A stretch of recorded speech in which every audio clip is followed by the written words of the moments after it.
60।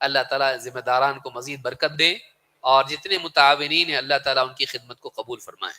یہ ہونا چاہیے کہ لوگوں کو افطار کرانا، اب پڑوس میں آپ کرا سکتے ہیں، اگر آپ یہاں نہیں آتے کہیں اور پڑھتے نماز، گھر میں عورتیں بھی کر سکتی، کچھ پڑوس میں بھیج دیا، ہو سکتا ہے افطار کر لیں اس سے، اس دن ان کے پاس کھجور نہ اور آپ کی کھجور سے افطار کر لی، اور وہ سارا روزے کا ثواب آپ کو مل گیا۔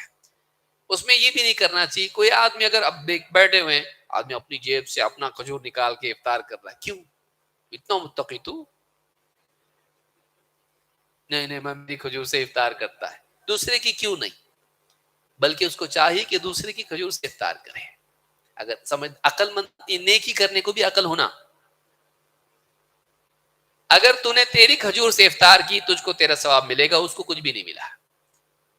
اگر تو نے اس کی کھجور سے افطار کی تجھ کو تیرا ثواب ملے گا، اس کو بھی ملے گا۔ نہیں چاہتا تو اپنے بھائی کو فائدہ پہنچانے کے لیے آدمی اس کی کھجور سے افطار کر لے، جب کہ اس کے پاس ہے، کیوں نہیں؟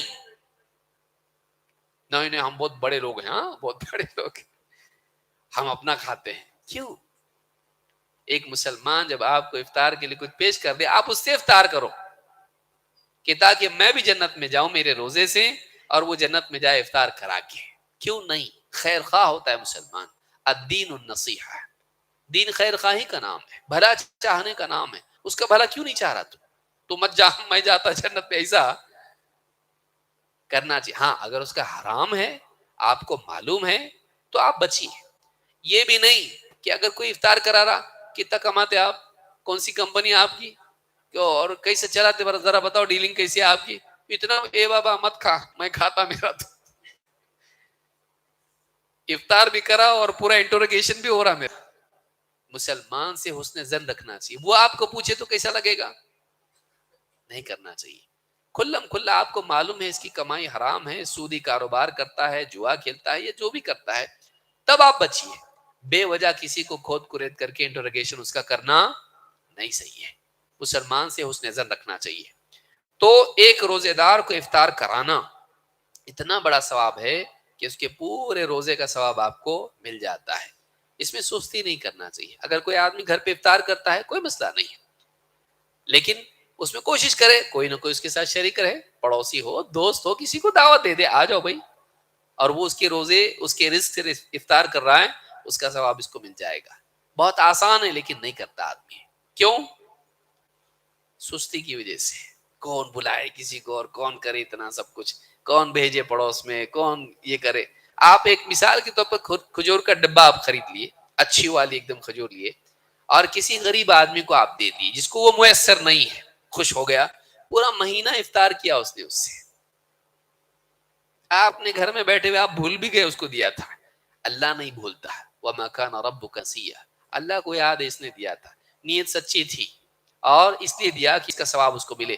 وہ مہینہ بھر وہ، اس کی بیوی، اس کے بچے سارے افطار کیے اس سے، کھجور بہت اچھے تھے، عید کے دن مل کے بول رہا ہو، ابھی بھی باقی ختم نہیں ہوئے، اتنے دیا آپ، سارے روزوں کا ثواب اس کو مل گیا۔ گھر بیٹھے بٹھائے، کوئی محنت نہیں، ایک بار کی ڈبے کی محنت بس، خلاص۔ سوچی کتنی بڑی نیکی ہے، نہیں کرتا آدمی، سستی کی وجہ سے، یا پھر سستی یقین کی کمزوری کی وجہ سے ہوتی ہے، یا نیکی کی ناقدری کی وجہ سے ہوتی ہے۔ اللہ ہم سب کو معاف فرمائے۔ نیکی کی قدر کرنا چاہیے۔ لا تحقرن من المعروف شیئا، اللہ کے نبی صلی اللہ علیہ وسلم فرماتے ہیں کسی بھلائی کو کم مت سمجھنا، کسی نیکی کو حقیر مت سمجھنا۔ ایک نیکی کم پڑ جائے گی جہنم میں چلا جائے گا۔ تولنے میں اگر فَأَمَّا مَنْ ثَقُلَتْ مَوَازِينُهُ فَهُوَ فِي عِيشَةٍ رَاضِيَةٍ وَأَمَّا مَنْ خَفَّتْ مَوَازِينُهُ فَأُمُّهُ هَاوِيَةٌ، اگر اس کے گناہوں کا پلڑا بھاری ہو گیا، نیکیوں کا ہلکا ہو گیا، جہنم میں جائے گا آدمی۔ جتنا بڑھا سکتا ہے بڑھائے۔ اسی طرح سے مسلمان سے خوش مزاجی سے ملنا، اس میں کتنی انرجی لگتی۔ کسی مسلمان سے ملا، مسکرایا، بیٹری کم ہو جاتی اس سے؟ نہیں، لیکن آدمی منہ پھلائے رکھتا ہے، کیوں؟ گھمنڈ کی وجہ سے۔ آدمی خوش مزاج رہے، ہر مسکراہٹ پر صدقہ ملتا اس کو۔ اللہ کے نبی صلی اللہ علیہ وسلم فرماتے ہیں تبسمک فی وجہ اخیک لک صدقہ، اپنے بھائی کو دیکھ کے مسکرانا تیرے لیے صدقے کا ثواب ہے۔ مسلمانوں سے بعد میں اچھے سے ملے، خوش مزاجی سے ملے۔ آپ کی پرابلم گھر پہ رکھو آپ، لیکن آپ کسی سے ملاقات کی، خوشی خوشی ملو آپ اس سے، اور اس کو دیکھ کے مسکرانا بھی کیا ہے؟ صدقے کا ثواب ہے۔ دن بھر میں کتنے صدقے ایسی آدمی لے سکتا ہے؟ مسلمانوں سے ملا، اچھے سے ملا، اور کیسے کیا خیر سے کیسے چل رہا ہے آپ کا؟ ٹھیک ٹھاک، ہاں ملا، خوشی سے ملا، اس کے ساتھ مسکرا کے ملا، ایسا ملا جیسے محبت کا اظہار کرتے ہوئے ملا، اس پہ کیا ہے؟ صدقے کا ثواب ہے۔ دن بھر میں کتنے لوگوں سے آپ ملتے ہیں، صدقے کا ثواب ملتا ہے۔ امام الترمذی اور ابن حبان نے اس کو روایت کیا ہے۔ اسی طرح سے گھر میں برکت کا ذریعہ سلام، اللہ کے نبی صلی اللہ علیہ وسلم فرماتے ہیں یا بنی اذا دخلت علی اہلک فسلم، اے بیٹے جب گھر میں داخل ہو گھر والوں کو سلام کر، یکن برکتا علیک وعلی اہل بیتک، تیرے گھر میں اور تیرے گھر والوں پر یہ برکت کا ذریعہ بنے گا۔ خیر و برکت کے ذریعے ناڑے باندھ رہے، تعویذ لٹکا رہے، ناریل لٹکا رہے، لیمو لٹکا رہے، نہ جانے کیا کیا کر رہے، کعبے کا دروازہ لٹکا رہے، وہ بھی نہیں ہے۔ کعبے کے دروازے سے برکت لیتے ہم لوگ، وہ بھی پلاسٹک کا ہے، اصلی بھی نہیں ہے۔ بہت سارے لوگ اس کو لگا کے برکت لے رہے ہیں گھر میں، تو یہ ہمارے دین میں نہیں ہے، یہ ہمارے دین میں نہیں ہے۔ صحابہ اپنے گھر میں کعبے کی تصویر لگا کے برکت نہیں لیتے تھے، قرآنی آیات لٹکا کے نہیں لیتے تھے۔ برکت کا آسان ذریعہ کیا ہے؟ گھر میں آتے وقت سلام، جاتے وقت سلام، اتنا آسان ہے۔ کتنا وقت لگتا ہے اس کے لیے؟ مشکل سے 2-4 سیکنڈ لگتے ہیں، السلام علیکم، خلاص۔ یہ مزاج گھر میں بنے تو سلام کرنا گھر میں برکت لاتا ہے۔ اسی لیے آپ نے فرمایا یکن برکتن علیک، تیرے لیے اور تیرے گھر والوں پر یہ برکت کا ذریعہ بنے گا۔ اگر آپ چاہتے ہیں کہ آپ کے گھر میں خیر و برکت آئے، آپ کے لیے بہت بڑا کچھ کرنے کی ضرورت نہیں، سلام کو عام کریں، سلام کو عام کریں، گھر میں سلام کرنے والے بنے ہم لوگ۔ امام الترمذی نے اس کو روایت کیا ہے۔ عمران بن حسین کہتے ہیں جاء رجل الی النبی صلی اللہ علیہ وسلم فقال السلام علیکم، ایک آدمی اللہ کے نبی صلی اللہ علیہ وسلم کے پاس آیا اور کہا السلام علیکم، فرد علیہ السلام، آپ نے سلام کا جواب دیا، ثم جلس، وہ آدمی بیٹھ گیا، فقال النبی صلی اللہ علیہ وسلم 10، آپ نے کیا فرمایا؟ 10۔ ثم جاء آخر فقال السلام علیکم ورحمۃ اللہ، دوسرا آیا، اس نے کیا کہا؟ السلام علیکم ورحمۃ اللہ، فرد علیہ فجلس، آپ نے جواب دیا، وہ آدمی بیٹھا، فقال 20، آپ نے کیا کہا؟ 20۔ ثم جاء آخر، پھر ایک آیا، فقال السلام علیکم ورحمۃ اللہ وبرکاتہ، پورا سلام کیا اس نے، فرد علیہ فجلس، آپ نے جواب دیا، وہ آدمی آ کے مجلس میں بیٹھ گیا، فقال 30، آپ نے کہا 30۔ یعنی ایک آدمی اگر السلام علیکم کہے 10 نیکیاں ملتی، السلام علیکم ورحمۃ اللہ کہے 20 نیکیاں ملتی، اگر السلام علیکم ورحمۃ اللہ وبرکاتہ کہے کتنی ملتی؟ 30۔ آپ جا رہے رستے سے $30 ملے تو $30 کتنے ہوتے آج کے حساب سے؟ نہیں معلوم، اتنے بولے نہیں آپ لوگ ڈالر گرا کے اوپر گیا نیچے، کتنے ہوتے؟ 80 نا؟ ہاں، تو آپ سوچئے 30، 3500 میرے خیال سے ہوں گے اس کے، کتنے؟ تو ایک سلام پہ اگر اتنا ملنے لگے، آپ سوچیے راستے سے جتنے لوگ آپ کو مل رہے ہیں، گھر سے مسجد آ رہے یا بازار جا رہے، آپ کہیں بھی جا رہے ہیں، آپ ہر مسلمان مل رہا، میں کیوں کہ سلام کرنا میرے کو، زیادہ مالدار میں وہ غریب آدمی کرنا میرے کو، میں سید وہ شیخ پٹھان خان جو بھی ہو میرے کو کرنا سلام نہیں۔ یہ سلام اگر کرے 30 نیکیاں اس کی ریزرو ہو جاتی ہے، ایک دم پکی ہو جاتی ہے، السلام علیکم ورحمۃ اللہ وبرکاتہ۔ تو یہ نیکیاں چھوٹی چھوٹی نیکیاں ہیں، آسان نیکیاں ہیں، لیکن آدمی اگر جمع نہیں کرے، یہ ملی وہ ملی وہ ملی، جم جم کے پہاڑ بن گیا ایک دم، جنت میں اس لیول کی جنت ملے گی اس کو، جتنے نیکیاں جمع کرے گا اس درجے کی جنت ملے گی۔ اب آدمی خود طے کرے اس کو اوپر رہنا، نیچے رہنا، کہاں رہنا، جانا کہ نہیں جانا، آدمی اپنی زندگی پر غور کرے۔ اس حدیث کو امام ابو داؤد، ترمذی، ابن ماجہ نے روایت کیا ہے۔ ایک اور حدیث سن لیں، اس کے بعد بھی ہے۔ اللہ کے نبی صلی اللہ علیہ وسلم فرماتے ہیں، اور یہ شاید سنی ہو نہ سنی ہو آپ لوگوں نے، آپ فرماتے ہیں من استغفر للمؤمنین والمؤمنات، جو آدمی مؤمنین اور مؤمنات کے لیے مغفرت کی دعا کرے، مسلمان ایمان والے ان کے لیے مغفرت کی دعا کرے، کتب اللہ لہ بکل مؤمن ومؤمنۃ حسنہ، اللہ تعالی ہر مومن مومنہ کے بدلے ایک نیکی اس کی لکھتا ہے۔ کتنے مومن ہوں گے؟ ملینز میں ہیں مسلمان، اور اگر آدمی شروع سے لے کے آخر تک سارے ایمان والوں کے لیے کرے گنتی، اس کی معلوم ہے اس کو، جو آدمی کہے اللہ سارے ایمان والے جتنے مرد ہیں عورتیں سب کی مغفرت کر دے، ہر مومن مرد اور عورت کے بدلے ایک ایک نیکی اللہ اس کو دیتا ہے۔ بتائیے کتنا دعا کرنی چاہیے ایک آدمی کو، سارے دل میں کسی کے لیے کھوٹ نہ رکھے، سارے ایمان والوں کے لیے دعا کرتا رہے، مردوں کے لیے، عورتوں کے لیے، غربا، فقراء، مالدار، اپنے پرائے، جتنے اگلے پچھلے، سب کے لیے دعا کرے۔ نبی صلی اللہ علیہ وسلم کہتے ہیں کتب اللہ لہ بکل مؤمن ومؤمنۃ حسنہ، ہر مومن مومنہ کے بدلے اللہ تعالیٰ ایک نیکی اس کے لیے لکھ دیتا ہے۔ امام الطبرانی نے مسند الشامیین میں اس کو روایت کیا ہے، صحیح الجامع الصغیر حدیث نمبر 6026 پر شیخ الالبانی کہتے ہیں کہ حدیث حسن درجے کی ہے۔ اسی طرح سے دوسروں کے عیوب کو چھپانا، کسی کی کوئی غلطی ہو اس پہ پردہ ڈالنا، اس کی فضیلت کیا ہے؟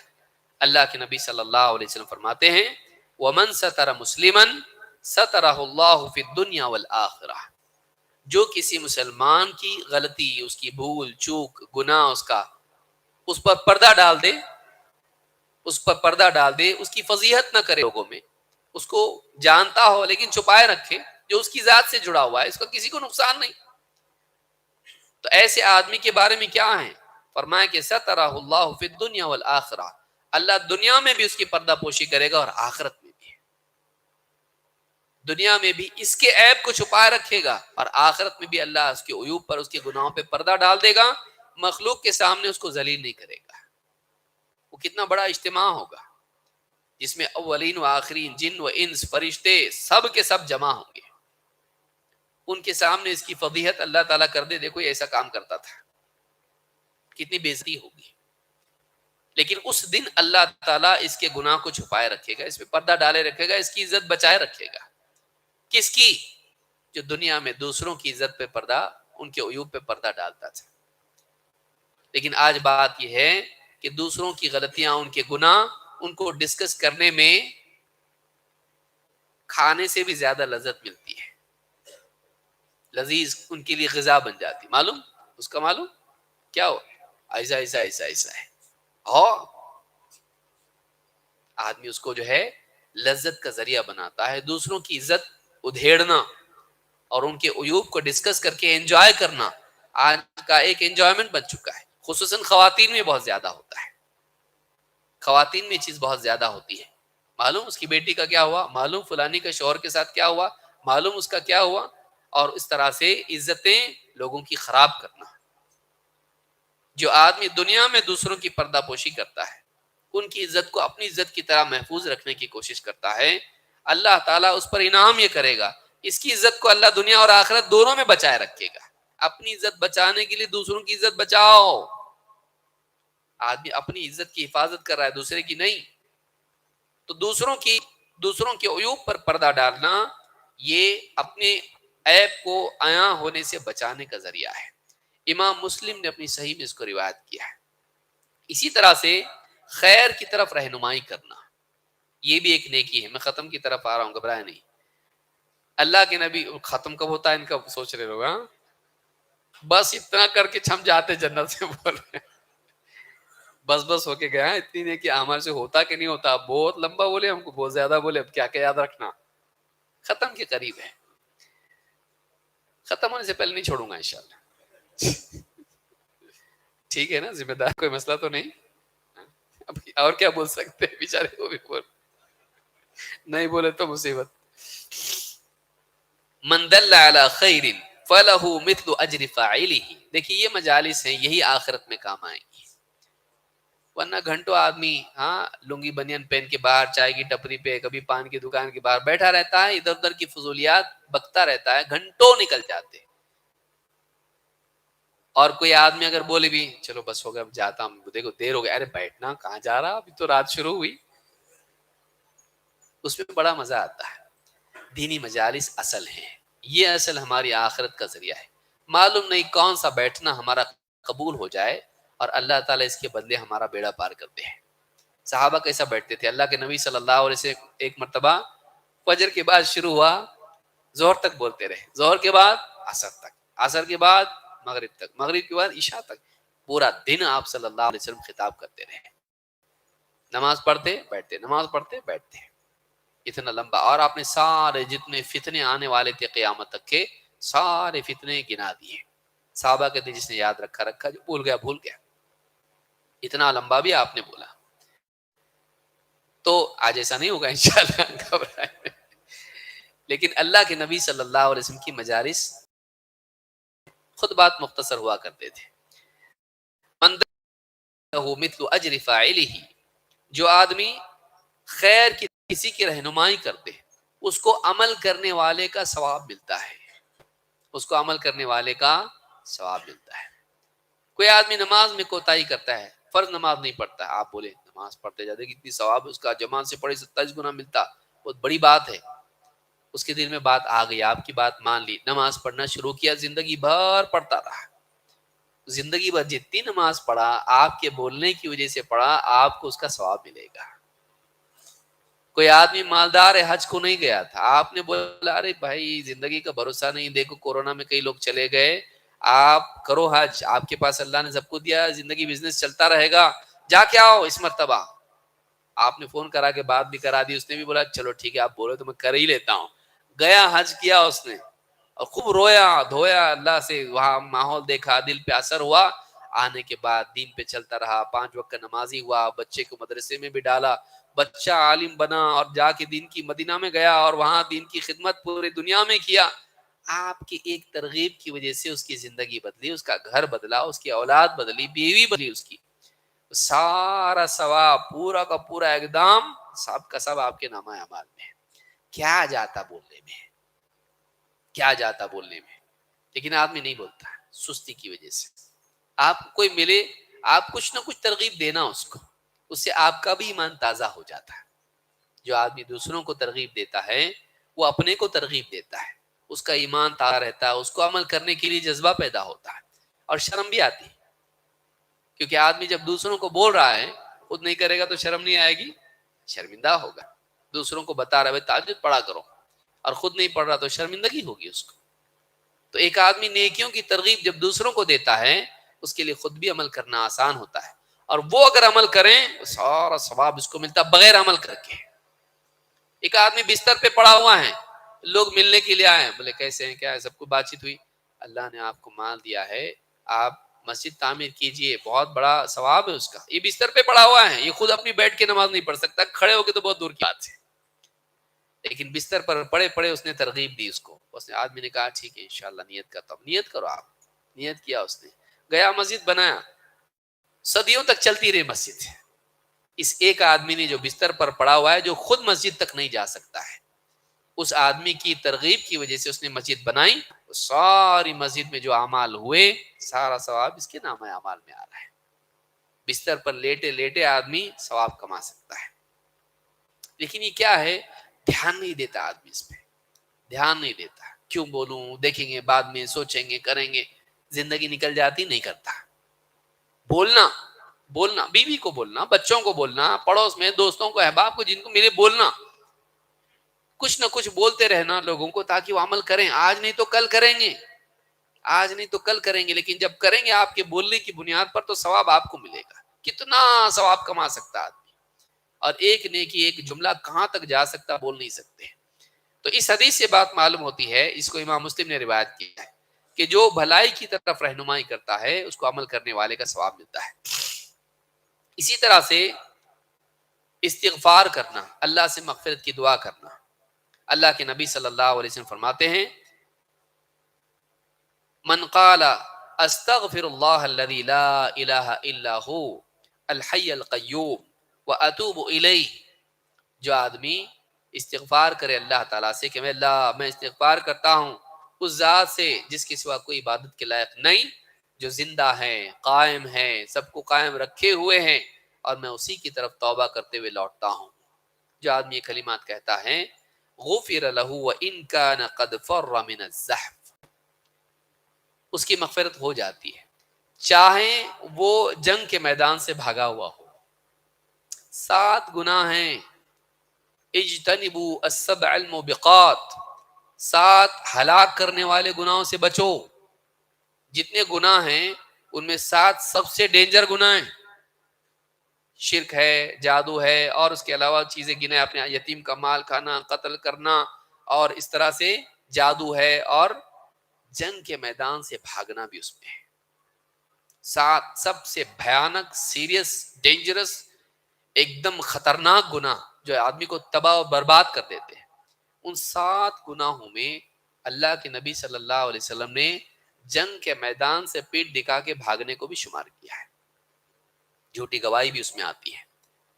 ایسا بھیانک گناہ بھی آدمی نے کیا ہو، اگر یہ آدمی یہ دعا کرے، یہ استغفار کرے، استغفر اللہ الذی لا الہ الا هو الحی القیوم واتوب الیہ، سچے دل سے اس طرح سے کہے تو اللہ تعالیٰ اس کی بھی مغفرت کر دیتا ہے، چاہے وہ اتنا بڑا گناہ، اتنا بڑا پاپی ہو کہ میدان جنگ سے بھاگا ہوا ہو، اس کی بھی مغفرت کر دیتا اللہ تعالیٰ. سید الاستغفار، اس کا اہتمام آدمی کریں. شداد بن اوس رضی اللہ عنہ کہتے ہیں اللہ کے نبی صلی اللہ علیہ وسلم نے فرمایا سید الاستغفار، سارے استغفار کا سید، سب سے بڑا استغفار یہ ہے کہ تو یوں کہے اللہم انت ربی، اے اللہ تو میرا رب ہے، لا الہ الا انت. یہ خود حدیث ایک درس کی محتاج ہے، یعنی اس کو ایک پورا درس لگے گا سمجھانے کے لیے، اتنے پیارے کلمات ہیں اس میں. شیخ ابن عثیمین رحمہ اللہ نے بہت اچھی طرح سے سمجھا اس کو. اللہم انت ربی، اے اللہ تو میرا رب ہے، لا الہ الا انت، تیرے سوا کوئی عبادت کے لائق نہیں، خلقتنی، تو نے ہی مجھے پیدا کیا ہے، وانا عبدک، اور میں تیرا بندہ ہوں، وانا علی عہدک ووعدک ما استطعت، اور میں نے تجھ سے ایک عہد کیا ہے اور تیرے وعدے کی بنیاد پر میں قائم ہوں، اپنی استطاعت کے بقدر. اعوذ بک من شر ما صنعت، جو بھی کرتوت میری ہے اس کے شر سے میں تیری پناہ مانگتا ہوں. ابوء لک بنعمتک علی، جو بھی نعمتیں تیری مجھ پر ہیں مجھے اس کا اقرار ہے. وابوء بذنبی، اور میرے گناہ جو بھی ہیں میں انہیں بھی قبول کرتا ہوں. فاغفر لی، اے اللہ میری مغفرت کر دے.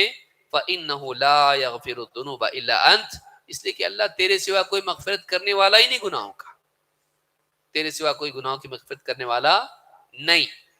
آپ نے فرمایا ومن قالها من النهار موقنا بها فمات من يومه قبل ان يمسي فهو من اهل الجنہ.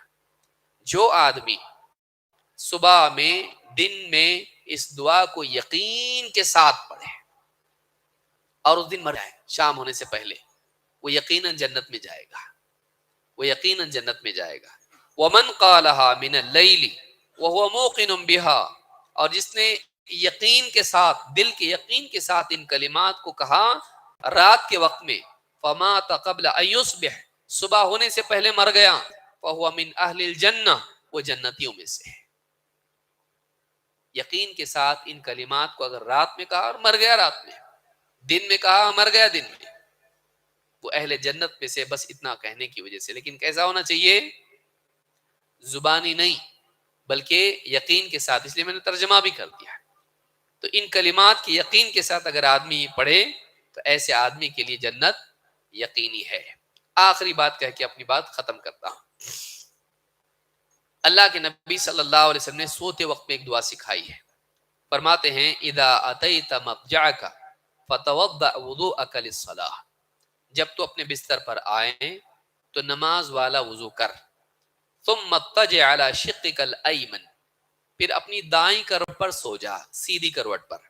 ثم قل، اس کے بعد کہہ اللہم اسلمت وجہی الیک، اے اللہ میں نے اپنا چہرہ تیرے لیے، تیرے حکم کے تابع کر دیا، میں نے اپنے چہرے کو تیرے لیے جھکا دیا، میں نے اپنی ذات کو تیری طرف متوجہ کیا اخلاص کے ساتھ اور طاعت کے ساتھ.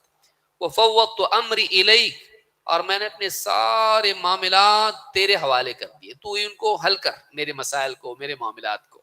وفوضت امری الیک، میں نے اپنے سارے معاملات تجھی کو سونپ دیے۔ والجأت ظہری الیک، اور میں نے اپنی پیٹھ یا میں اپنے وجود سے تیری طرف میں پلٹا حفاظت کے لیے۔ رغبتاً ورہبتاً الیک، رغبت کے ساتھ اور ڈر کے ساتھ میں تیری طرف پلٹتا ہوں۔ لا ملجأ ولا منجا منک الا الیک، تیرے سوا، تیرے عذاب سے نہ کوئی حفاظت ہے، نہ کوئی پناہ گاہ، جس کی طرف لپکے ہیں، تیرے سوا کوئی نہیں ہے، تیرے عذاب سے تیرے سوا کوئی بچا نہیں سکتا ہے۔ اللہم آمنت بکتابک الذی انزلت، اے اللہ جو کتاب تو نے نازل کی میں اس پر ایمان لاتا ہوں۔ وبنبیک الذی ارسلت، اور جس نبی کو تو نے بھیجا اس نبی پر بھی میں ایمان لے آیا۔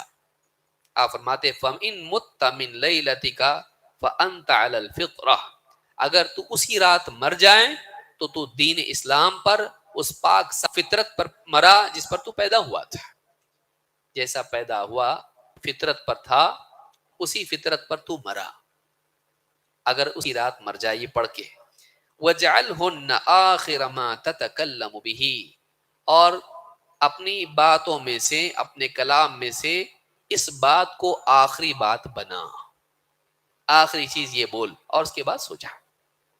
اگر اسی حال میں مر گیا تو ایسا مرا جیسے انسان فطرت پر مرتا ہے، دین اسلام پر، حق پر، اور ایک دم پاک صاف آدمی، بغیر کسی دین میں خلل کے آدمی مرا، ایسا مرا ہے۔ اس حدیث کو امام البخاری اور امام مسلم دونوں نے روایت کیا ہے۔ یہ ساری نیکیاں، اور یہ تھوڑی ہیں، اور بہت کچھ ہے۔